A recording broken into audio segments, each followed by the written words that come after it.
Good evening and thanks for joining us. State senators began looking at proposals to raise taxes to end public school furloughs, proposals that are generating opposition. And folks from social service programs say if the state's raising taxes, some of that money should be used to help non-school services as well.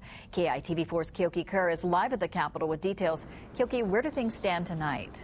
Well, Paula, there are a number of proposals that lawmakers are proposing to end school furloughs. A couple of them were heard today here at the state capitol before 3 different state Senate committees. Social services advocates were relieved when Senate Education Chairman Norman Sakamoto announced the Senate did not plan to use money from the state's rainy day fund to end furlough Fridays. That's because social service agencies hope to use rainy day money to shore up their own programs. Thank you for not pitting the seniors against the kids. The Education Committee instead set aside $75 million from the Hurricane Relief Fund, enough money to end half of the school furloughs this year and next. And they considered a bill that would raise the excise tax by 1 percentage point, meaning we'd pay about 25% more for goods and services. Any such measure should include generous tax credits to ensure that Hawaii's working and middle-class citizens do not bear the brunt of the increase.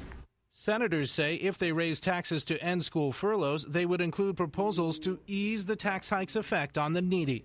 The bill did mention a food tax credit and doubling the standard deduction. Social workers said any tax hike money should be used to minimize cuts, not just at schools, but to services for the poor, homeless, mentally ill, and the elderly. The homeless in our parks and streets will affect tourism. Individuals with mental illness who are not monitored to take their medications will end up in the streets or in emergency rooms. Senator Fred Hemmings, the lone Republican on the committees, voted against all the proposals, including those to use hurricane fund money. And I regret that we have to do this when the better way to solve our financial plight is to start building budgets that are realistic and downsize government. Now, business groups like the Retail Merchants Association and the Hawaii Association of Realtors all submitted testimony opposing the excise tax hike. They say it's a bad time to raise taxes in the middle of a recession. Now, the senators deferred deciding today on that controversial excise tax hike. It would go up by a percentage point, which is quite a big hike when you consider that we pay about 4.17% now on Oahu. They decided to put that off to Friday, but then realized, whoops, Friday is actually a furlough day for state workers, so they can't decide that on Friday. They're going to have to put it off 1 week until next Monday.